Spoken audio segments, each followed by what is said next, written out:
যিনি রাষ্ট্রপতি আছেন তিনি আগেও যে সরকারের কথা উঠতেন বসতেন প্রধানমন্ত্রী, এখনও আমরা কি দেখছি একই ব্যক্তি, উনি কিন্তু বর্তমান প্রধানের কথা উঠছেন বসছেন।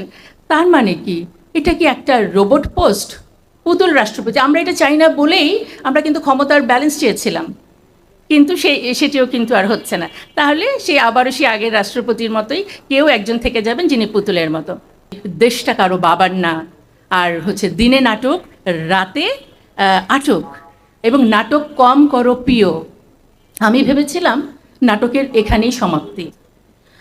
নাটকটা আসলে যে ধারাবাহিক এটা বুঝতে পারি নাই। এই নাটকের মানে স্ক্রিপ্ট ঠিকই আছে, অ্যাক্টর এবং অ্যাক্ট্রেস পাল্টে গেছে। কিন্তু দুঃখজনক কি জানেন, এই যে দিনে আটক রাতে নাটক, সেই যাদেরকে গুম করা হয়েছিল তারাই এখন অ্যাক্টর অ্যাক্ট্রেসের ভূমিকায় চলে গেছেন। কারো ভাই কারো স্বামী যারা গুম হয়েছিল ফিরে আসেন নাই, তারাও এই গুম অধ্যাদেশ বাতিলে কোনো বিরোধিতা করছেন না। আমি আসলে কি বলবো বুঝতে পারছি না। শুধু এইটুকু বলছি, নাটকের ধারাবাহিকতা যদি চলতেই থাকে, নাটকের কিন্তু একটি দৃশ্য ছিল হেলিকপ্টারে পলায়ন। আমরা জানি না সেই দৃশ্যটিও আবার কখনো মঞ্চায়িত হবে কিনা, আমরা চাই না। সংবিধান তারা আসলে ছুঁড়ে না ফেললেও বলছেন আমরা সংস্কার করব না, আমরা সংশোধন করব। সো এই দুটো শব্দ মনে হয়, যেহেতু ঢাকা বিশ্ববিদ্যালয়ের মতো জায়গা, এখানে যারা দাঁড়িয়ে থাকেন তারাও অনেক বেশি জানেন, এখানে আপনাদেরকে জানানোর কিছু নাই। কিন্তু আমি বলবো যে এই দুটোর তাহলে পার্থক্য কী? ওনারা মানে সংশোধন করবেন, সংস্কার করবেন না। আপনারা যদি বাংলা একাডেমির যে অভিধানটি আছে সেখানের আমি পৃষ্ঠা নাম্বারও বলে দিই, আপনারা দেখবেন 1270 এবং 71। সংশোধন মানে হচ্ছে ভুল ত্রুটি দূর করা এবং কু অভ্যাস দূর করা, মানে যেটার মধ্যে অলরেডি ভুল ত্রুটি ছিল এবং কু অভ্যাস ছিল। দ্যাট মিনস যে সংবিধান আপনি সংশোধন করতে চাচ্ছেন, আমরাই স্বীকার করছি এটাতে অনেক কু অভ্যাস আছে। এইটাকে কাটাছেঁড়া করে আমরা কি করতে পারবো? এবার দেখেন সংস্কার মানে অভিধানটি কি বলেছে, যেটা হচ্ছে উৎকর্ষ সাধন উন্নতি বিধান, মানে কোয়ালিটি ডেভেলপমেন্ট। এখানে ওই একটা ভাঙা গ্লাস জোড়া দিয়ে আপনি খুব বেশিক্ষণ কিন্তু লাগাতে পারবেন না, মানে ঠিক করতে পারবেন না। তাই আমি আমাদের সবার প্রিয় নেত্রী খালেদা জিয়ার মানে কথার সাথে কথা মিলিয়ে বলতে চাই, সেই সংবিধানটি ছুঁড়ে ফেলাই ভালো হবে, এত বেশি কাটাছেঁড়া করার থেকে সেটি খুব বেশি দিন টিকবে না। একজন আরেকজনকে খেলার মধ্যে হয়তো তার নিয়ম পছন্দ হয় নাই, বলে তুই আমার সাথে রাজনীতি করস। আমি না, আমার মনে হলো কি যে আমি এতদিন রাজনীতি সংজ্ঞা কি পড়লাম, বাস্তবেই বাচ্চাগুলা রাজনীতি করস বলে শব্দটাকে কোন জায়গায় চলে গেল। আমি আসলে খানিকটা কষ্টও পেয়েছি, হতাশ হই নাই, কারণ আমাদের জুলাইয়ে তো আমাদের সন্তানেরাই রাজনীতির অর্থটা বদলে দিয়েছে। আমি যেটি দু একটি কথা যেহেতু সংবিধান নিয়ে বলা হয়েছে, আমি দু একটি মেমোরি আপনাদের সামনে নিয়ে আসতে চাই। আমাদের সবার অত্যন্ত শ্রদ্ধেয় নেত্রী, যিনি প্রাক্তন প্রধানমন্ত্রী, জননেত্রী, অনেক ভালোবাসার মরহুমা খালেদা জিয়ার একটি কথা সামনে নিয়ে আসতে চাই, যেটি আপনারা এখনও অহরহ ফেসবুকে ইউটিউবে দেখতে পাবেন। এই যে সংবিধান আমাদেরকে ফ্যাসিস্ট হতে সাহায্য করে এসছে এতদিন, সেটি নিয়ে তিনি কি বলেছিলেন, এটি কিন্তু ভিডিও আছে, আপনারা দেখবেন। তিনি বলেছিলেন এই ৭২-এর সংবিধান হচ্ছে আওয়ামী লীগের রাজনৈতিক ম্যানিফেস্টো। আমরা যদি ক্ষমতায় যাই এটিকে ছুঁড়ে ফেলে দেব। বিশ্বাস করেন, যতটুকু পড়াশোনা করেছি এবং এই নেত্রীর কথার সাথে থিওরি এবং প্র্যাকটিসে এত বেশি মিলে যায়, আমরা আসলে সেটিই আশা করেছিলাম। বাস্তবে কি দেখতে পাচ্ছি যে এই খুব বেশি দিনও হয়নি তারই দল, তার নিজের সন্তান যখন প্রধানমন্ত্রী, তারা এই সংবিধানটিকে ছুঁড়ে ফেলা তো দূরে আঁকড়ে ধরার চেষ্টা করছেন। আমি আসলে বিব্রত, আহত। উনি আমাদের অনেক ভালোবাসার নেত্রী। সো এটি গেল সংবিধান। এখন আপনারা যে ক্যাম্পাসে দাঁড়িয়ে আছেন, যদি এখনও জাস্ট ডানে বামে তাকান, দেয়ালের লেখনীগুলো এখনও মুছে যায়নি।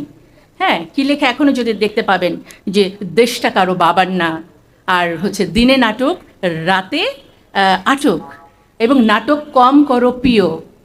আমি ভেবেছিলাম নাটকের এখানেই সমাপ্তি। নাটকটা আসলে যে ধারাবাহিক এটা বুঝতে পারি নাই। এই নাটকের মানে স্ক্রিপ্ট ঠিকই আছে, অ্যাক্টর এবং অ্যাক্ট্রেস পাল্টে গেছে। কিন্তু দুঃখজনক কি জানেন, এই যে দিনে আটক রাতে নাটক, সেই যাদেরকে গুম করা হয়েছিল তারাই এখন অ্যাক্টর অ্যাক্ট্রেসের ভূমিকায় চলে গেছেন। কারো ভাই, কারো স্বামী যারা গুম হয়েছিল ফিরে আসেন নাই, তারাও এই গুম অধ্যাদেশ বাতিলে কোনো বিরোধিতা করছেন না। আমি আমি আসলে কি বলবো বুঝতে পারছি না। শুধু এইটুকু বলছি, নাটকের ধারাবাহিকতা যদি চলতেই থাকে, নাটকের কিন্তু একটি দৃশ্য ছিল হেলিকপ্টারে পলায়ন। আমরা জানি না সেই দৃশ্যটিও আবার কখনো মঞ্চায়িত হবে কিনা। আমরা চাই না, নিশ্চয়ই চাই না, আমরা দেশকে ভালোবাসি। এখন খুব যদি একাডেমিক্যালি একটা শব্দে চলে আসি, যে সংবিধান তারা আসলে ছুঁড়ে না ফেললেও বলছেন আমরা সংস্কার করব না, আমরা সংশোধন করব।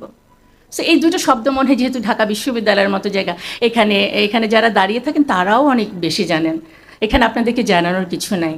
কিন্তু আমি বলবো যে এই দুটোর তাহলে পার্থক্য কী? ওনারা মানে মানে সংশোধন করবেন, সংস্কার করবেন না। আপনারা যদি বাংলা একাডেমির যে অভিধানটি আছে সেখানের আমি পৃষ্ঠা নাম্বারও বলে দিই, আপনারা দেখবেন 1270 এবং 71।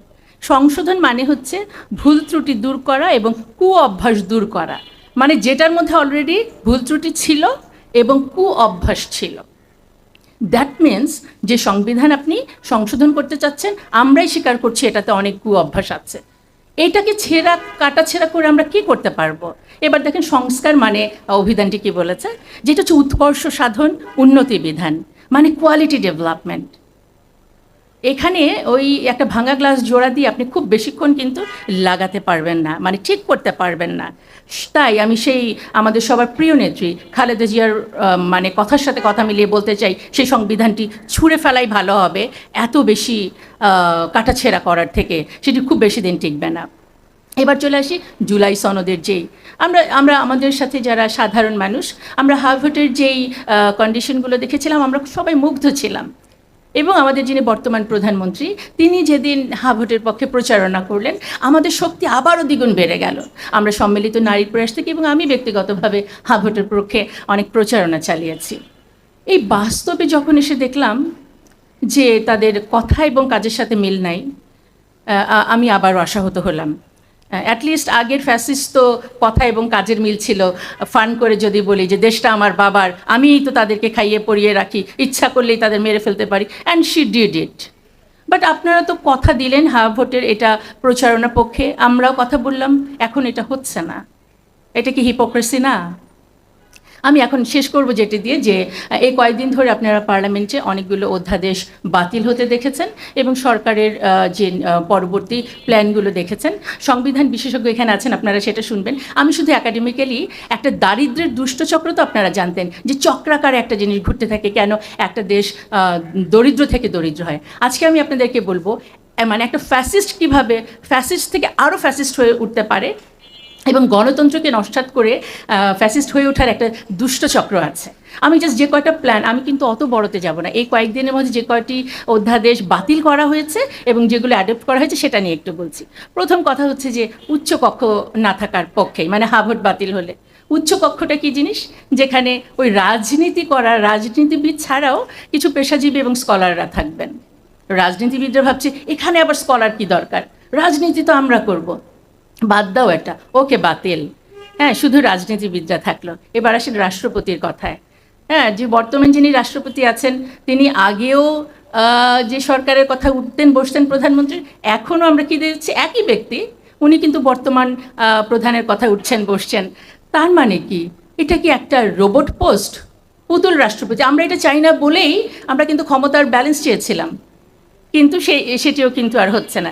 তাহলে আবারও আগের রাষ্ট্রপতির মতোই কেউ একজন থেকে যাবেন যিনি পুতুলের মতো। একটু মিলাই।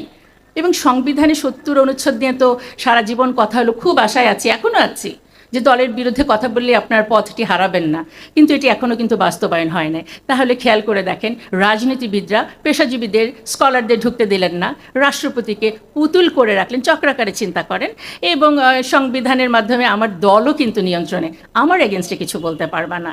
দেন আসেন মানবাধিকার যে কমিশনের যে সংস্কারের কথা বলা হয়েছিল, এটা পুরোপুরি বাতিল। কিসের আবার জনগণ, কিসের আবার মানবাধিকার? এবার আমার জনগণ আবার আগের মতো নিয়ন্ত্রণে, দল নিয়ন্ত্রণে, রাষ্ট্রপতি নিয়ন্ত্রণে, জনগণ। এবার আসেন ভয়ঙ্কর এই যে গুম অধ্যাদেশের যেটা দিলেন বাতিল করে, প্রথমে করলেন আমার মানবাধিকার, আমি কিছুই বলতে পারবো না, এরপর আমাকে গুম করবেন তাও আমি কিছুই বলতে পারবো না। একেবারে আগেরটা তো ধরেন অঘোষিত ছিল, এখন ডিক্লেয়ার করে আমাকে এইভাবে করে এখন সেটা করা হবে। ওকে, আমাকে যখন এটা করেন যে মানে পালাবে কোথায়, এবার আবার গুম নতুন করে আইনের মাধ্যমে। এরপরেরটা তো আরও ভয়ঙ্কর, বিচার বিভাগ এখন তাদের নিয়ন্ত্রণে আবার, হ্যাঁ, যে যে সুপ্রিম কোর্টের বিচারপতি নিয়োগ তারা করবেন। আমরা এতকাল কি দেখেছি, কাদের করা হয়েছে? তার মানে মানবাধিকার বাদ দিলেন, আমাকে গুম করলেন, এবং বিচারও করবেন আপনি নিজেই, মানে বিচারক যেহেতু আপনার, আমার বিচার পাওয়ার কোনো চান্স নাই। এবং এই বিচারপতি এবং অন্যান্য যারা তাদের, এবং যদি ব্যবসায়ী বলি ক্ষমতাধর, দুর্নীতি ইচ্ছা মতো কেন করতে পারবেন? কারণ দুদক যে অধ্যাদেশ, যে তার যে অটোনমি স্বাধীনতা, এটিও বাতিল করে দিয়েছেন। দুদকের মানে কেন স্বাধীনভাবে কাজ করবে? সে তো মানে দন্ত নখবিহীনভাবে সরকারের কথা উঠবোস করবে। এই কালচারেই তো আমরা অভ্যস্ত। আমরা কিন্তু কিছুদিন আগে দুদকের চেয়ারম্যানকে তার পদ থেকে সরে যেতে দেখেছি, কারণ তার দন্ত মুখ ছিল, এটাই তার অপরাধ। সুতরাং আমাদের কালচারের সাথে সেভাবে করেই যেতে হবে। যদি আমি এই শেষ দিকে যে চক্রাকারটা যদি বুঝে থাকি, যে আমি মানুষকে, আমার জনগণকে নিয়ন্ত্রণে নিলাম, দলকে নিলাম, আমি গুম হত্যাকেও লিগ্যাল করে দিলাম, বিচার সেটাও আমার পক্ষে, আর থাকলোটা কি? আর যেহেতু এখানে আমাদের স্টুডেন্টরা আছেন, পিএসসিও এখন তাদের নিয়ন্ত্রণে, কষ্ট করে আর পড়াশোনার দরকার নাই। আগের মতো আপনাদের চাকরিগুলো দলীয় পড়াশোনা করে হয়তো পাওয়ার একটা সুযোগ চলে আসবে। আর এই সরকারকেও আমি বলবো যে আমাদের অন্তর্বর্তী সরকার আরেকটি চমৎকার পথ দেখিয়ে গেছেন। আমি সম্মিলিত নারী প্রয়াসের সভাপতি হিসেবে সেই নারী কমিশনের তাদের যে কাজগুলো ছিল সেটার অনেকবার সমালোচনা করেছি। এখানে কি করা হয়েছে যে ট্রান্সজেন্ডারকে আপনারা এখন সমস্ত সিলেবাসের মধ্যে দেখবেন এটার বৈধতা চলে এসছে। আপনারা এই ক্যাম্পাসে আমরা সেদিনও দেখেছি যে স্বঘোষিত ট্রান্সজেন্ডাররাও কিন্তু এখানে তাদের মতো করে চলতে পারছে। তার মানে নৈতিক শিক্ষাটাকে বাদ দিয়ে আপনি অনৈতিক এবং অগ্রহণযোগ্য জিনিসটাকে এস্টাবলিশ করে দিয়ে গেলেন, এবং এই সরকারের জন্য এটা আরও চমৎকার হলো। এবং পতিতাবৃত্তিকে আপনি করে দিলেন কি প্রফেশনাল একটা স্ট্যাটাস দিয়ে দিলেন। আর কি দরকার? মানে একদিকে আপনার পিএসসিতে গেলে আপনি রাজনীতি করলে চাকরি হয়ে যাচ্ছে, সমস্ত অনৈতিক কাজগুলোর আপনি সাপোর্ট পাচ্ছেন। সব মিলিয়ে যদি আপনি রাজনৈতিক চক্র চিন্তা করেন, আগের ফ্যাসিস্টের থেকেও বর্তমান সরকার যেই পলিসিগুলো নিয়েছে, যে অধ্যাদেশগুলো বাতিল করেছে, এর চেয়েও ভয়ঙ্করভাবে ফ্যাসিস্ট হয়ে ওঠা সম্ভব। এখন তাহলে আপনাদের থেকে যে ভেতরে প্রশ্নটা যাচ্ছে, তাহলে এর থেকে মুক্তি কী? আমাদের কি কোনো মুক্তি নাই? মুক্তি ছিল, জুলাইতে কিন্তু আমরা এক হয়েছিলাম। কিন্তু জানেন, ফ্যাসিস্টরা যেই থিওরির বলে টিকে থাকে, আপনার এখানে আমাদের আমরা নিশ্চয়ই শুনবো, আমাদের রাষ্ট্রনীতির যে থিওরি থাকে, একটা বলে ডিভাইড অ্যান্ড রুল, যে জনগণকে এবং দলকে ডিভাইড করে দিতে হবে, তাহলে তারা ঐক্য হতে পারবে না। জুলাইকে যেন কোনোভাবে ডিভাইড করতে না পারে। আমার আজকে রিকোয়েস্ট থাকবে, জুলাইতে মানে ধর্ম, বর্ণ, লিঙ্গ, রাজনৈতিক দলের ঊর্ধ্বে উঠে যেভাবে করে সবাই একসাথে হয়েছিলেন, যে কারণে আমরা একটা নতুন বাংলাদেশের স্বপ্ন দেখেছিলাম, এখন আমি দেখতে পারছি না, বাট আশা করছি সবার প্রতি সেই ঐক্যবদ্ধ হওয়ার অনুরোধটি রেখে একদম অ্যাকাডেমিক্যালি, থিওরিটিক্যালি এই ফ্যাসিস্টের এই চক্রাকার দুষ্ট চক্রকে ভেঙে একটি ইনসাফের বাংলাদেশ দেখার প্রত্যাশা রইলাম। অনেক ধন্যবাদ সবাইকে। আসসালামু আলাইকুম।